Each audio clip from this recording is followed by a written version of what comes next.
Estamos en la Feria del Libro Ricardo Palma para conversar con el escritor Alejandro Susti y hablar de su más reciente libro, Aspavientos, publicado por Borrador Editores en una muy bonita edición ilustrada y dividida en 3 volúmenes. ¿Cómo estás, Alejandro?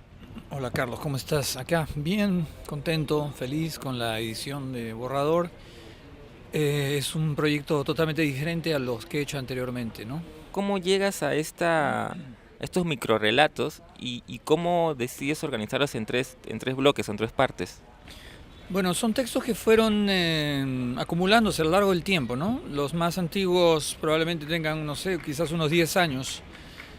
Luego empecé a explorar con la prosa. En realidad yo ya venía trabajando con la prosa desde el libro anterior, Estacatos. Y en este libro empecé a agregar algunos ingredientes nuevos, por ejemplo el humor, pero también un humor negro, ¿no? La ironía, el absurdo, que eran cosas que con las cuales yo no había experimentado antes, ¿no? Y siempre con el deseo de comprimir la prosa en la mayor medida posible, o sea, tratar de decir la mayor cantidad de cosas con la menor cantidad de palabras, ¿no? Filtrar y eliminar todo lo que fuera innecesario, todo lo que no contribuyera al relato. Esa es la otra cosa también, los textos son narraciones, que es también otra cosa que decidí hacer y dejar un poco de lado lo lírico para profundizar en eso, ¿no? En contar acciones, narrar acciones, centrarme en 2 o 3 elementos básicos y apuntar hacia ellos, como estar haciendo un tiro al blanco, ¿no? Y creo que de ahí empezaron a salir los textos, ¿no? Uno por uno.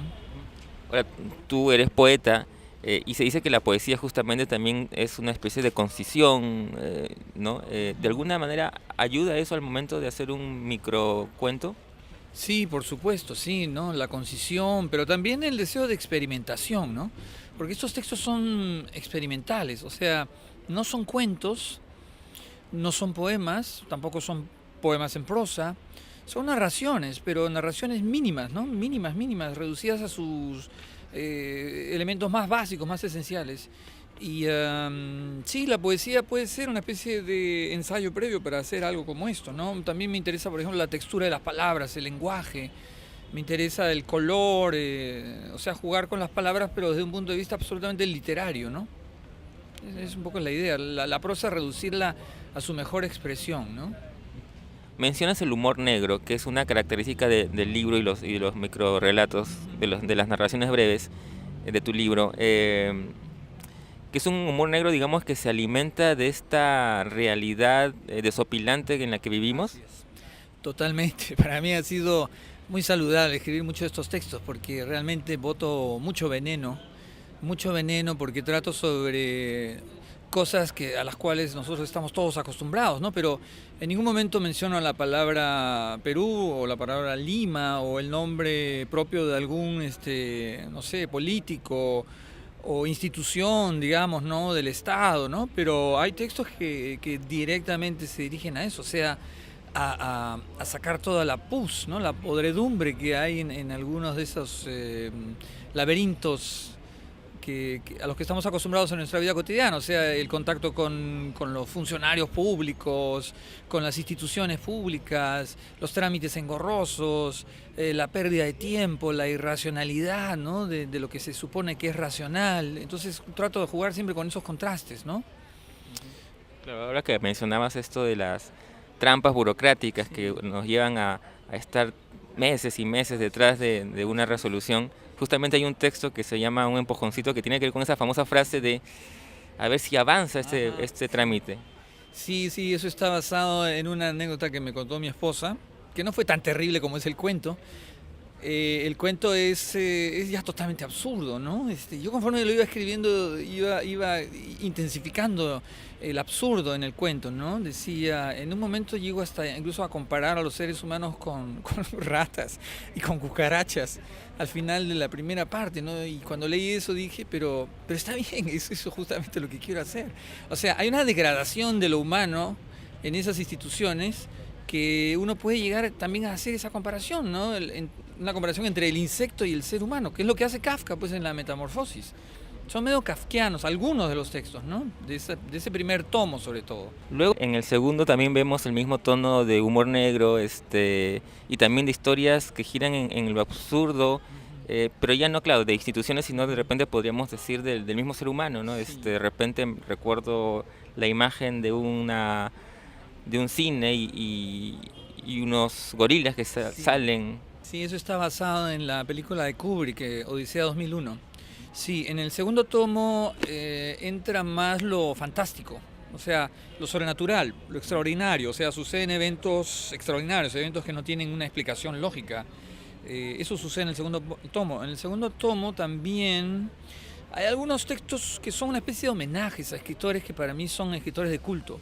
Por ejemplo, el uruguayo Felisberto Hernández, o el cubano Virgilio Piñera, o el argentino Macedonio Latorre, o incluso en el tomo 3 hay un texto basado en un cuento de Juan José Arreola que se titula La mujer amaestrada.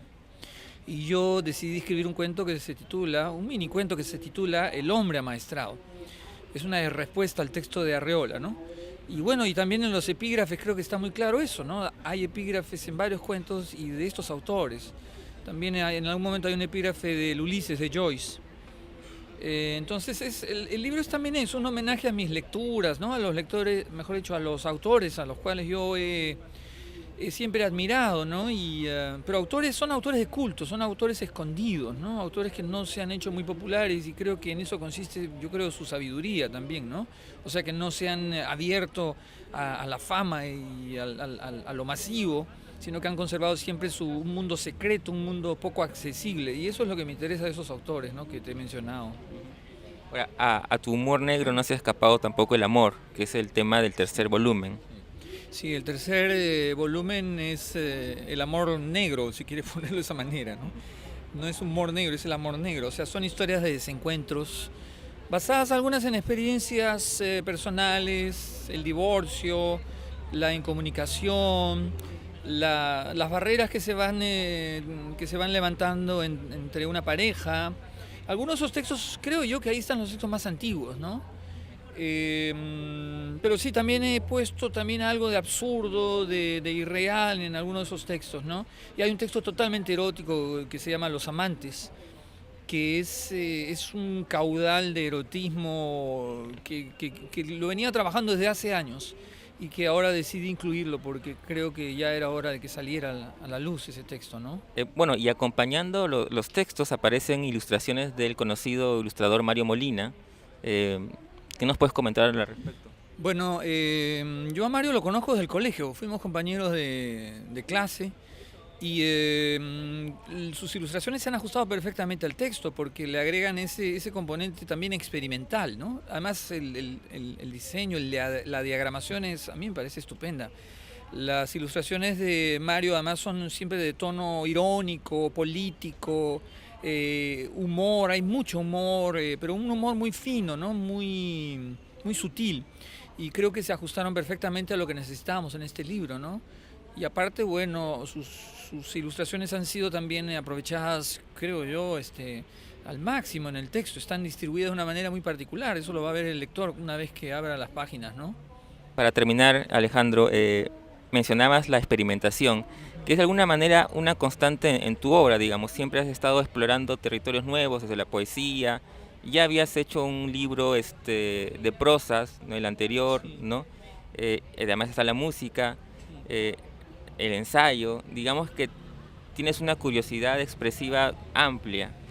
Sí, sí, para mí cada libro es una especie de reto, ¿no? Desafío a hacer algo que no haya hecho antes. O sea, trato de reinventarme y para mí es muy saludable porque una vez que lo he terminado me he podido demostrar que he podido hacer esa otra cosa, ¿no?